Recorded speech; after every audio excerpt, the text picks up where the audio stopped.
Salut à tous et bienvenue pour cette nouvelle vidéo. Alors aujourd'hui j'ai voulu procéder un petit peu différemment. L'autre coup je vous ai présenté des romans que j'apprécie. Là j'ai voulu faire un petit classement de certains personnages dans un univers particulier.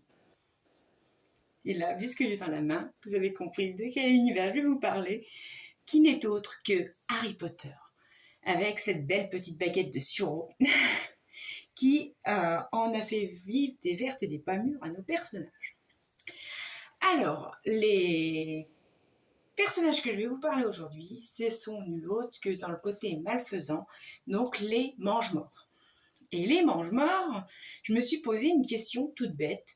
Je me suis dit, si j'étais Voldemort, ou si j'étais un mange-mort moi-même, quel personnage j'aurais voulu avoir avec moi en mission, ou pas. Et si j'étais Voldemort, quel mange-mort j'aurais voulu avec moi dans des missions assez particulières, et surtout quelle qualité j'aurais voulu voir chez mon mange-mort, ou quel défaut je ne veux surtout pas voir. Voilà. Alors si ça vous plaît, j'espère que ça vous plaira cette vidéo, et mettez un petit pouce bleu et puis abonnez-vous par la suite. Allez, on est parti. Alors pour moi, le pire mange-mort n'est autre que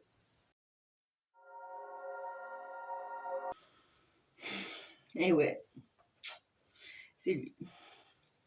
En même temps, il le mérite. Et c'est bien dommage.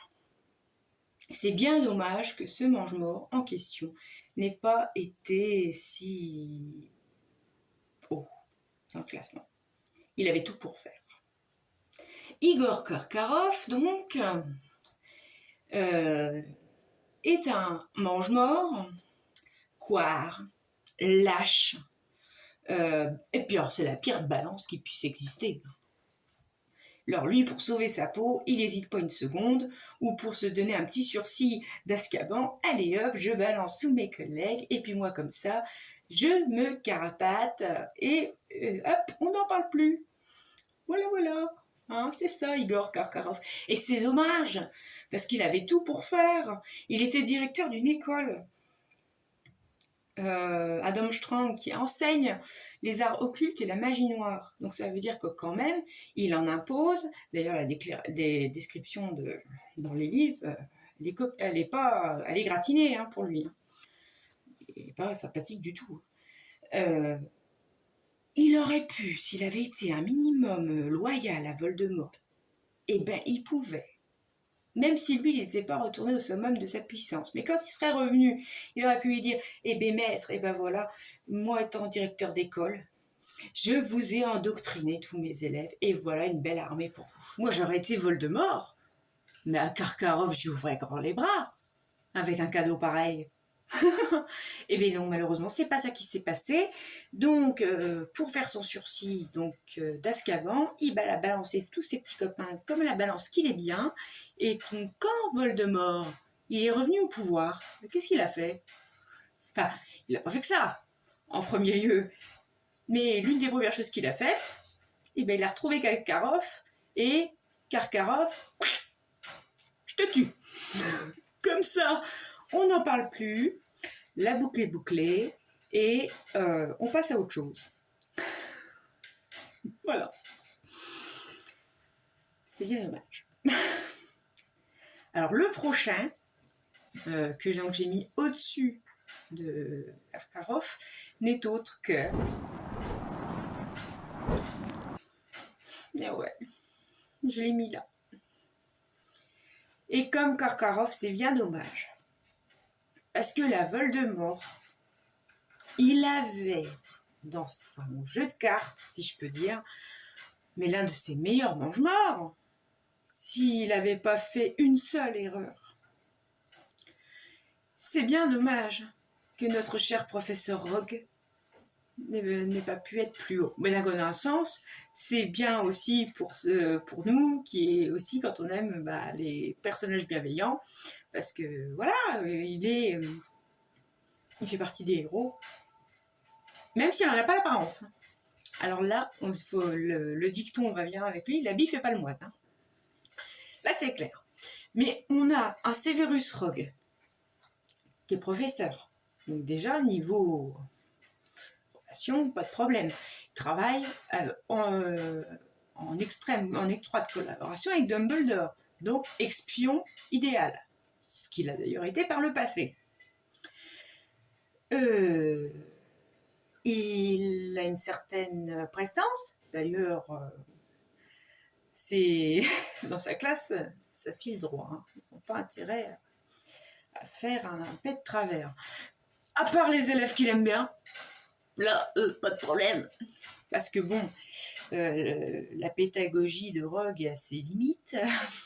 Et c'est dommage, d'ailleurs, parce que ça pourrait en faire un sacré bon professeur aussi. Mais c'est à la tête avec Rogue. Donc, s'il vous aime bien, pas de problème. S'il vous aime pas, au secours. Vous passez une année de classe à en avoir la trouille plutôt qu'à écouter ce qu'il dit. Enfin bref. Mais il est doué, Rogue. C'est pas pour rien d'ailleurs qu'il est prof de potions. Il peut faire des potions extrêmement compliquées à réaliser. Le polynectar, le Veritaserum, un filtre de mort vivante, certainement de la mortensia aussi. Donc ça montre que quand même il y a quelque chose. Il peut inventer ses propres sorts.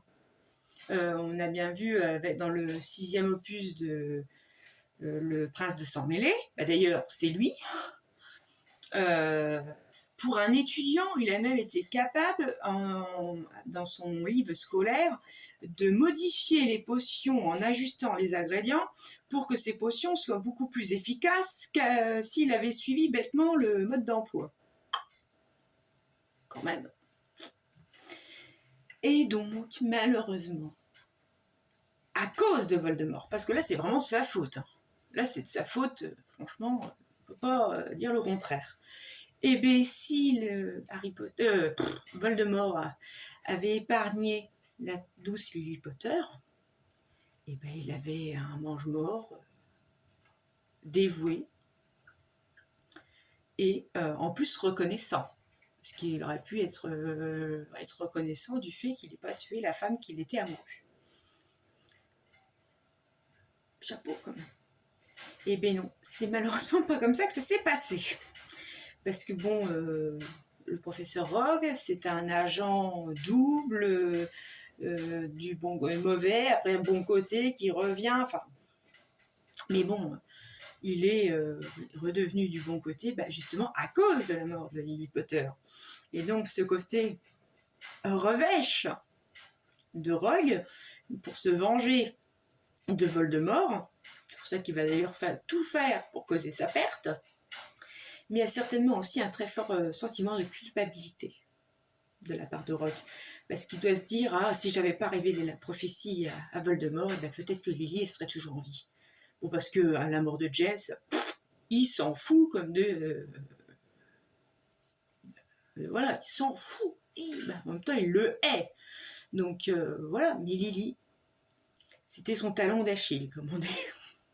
Mais si j'ai mis Rogue avant Karkaroff, c'est pour une simple petite et bonne raison. C'est un traître comme l'autre, mais c'est indépendamment de sa volonté. Et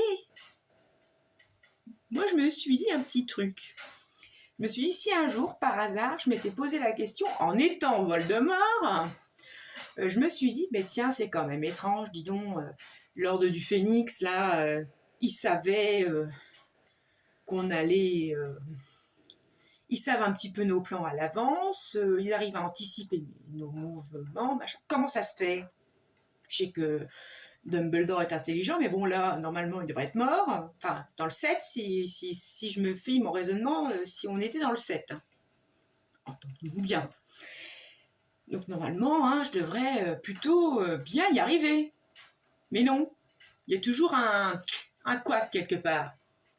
Et si je me disais, allez, moi, Voldemort, lors d'une réunion au manoir des Malfoy, allez, on boit un petit peu d'eau, enfin je sais pas, ou du jus de citrouille, et dans ce jus de citrouille, allez, je vais mettre du Veritaserum là-dedans.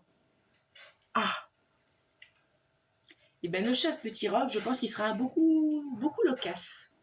Et c'est pour ça que j'ai mis Rogue aussi haut. Parce que Rogue est l'épine dans le pied de Voldemort, mais il peut être la clé de voûte de Voldemort. S'il faisait ça, je vous ai inventé un truc comme ça, mais s'il le faisait, eh bien, il est la clé de voûte pour défaire tous ses ennemis. Et c'est pour ça que j'ai fait ça, que je l'ai mis au-dessus de Karkaroff. Voilà.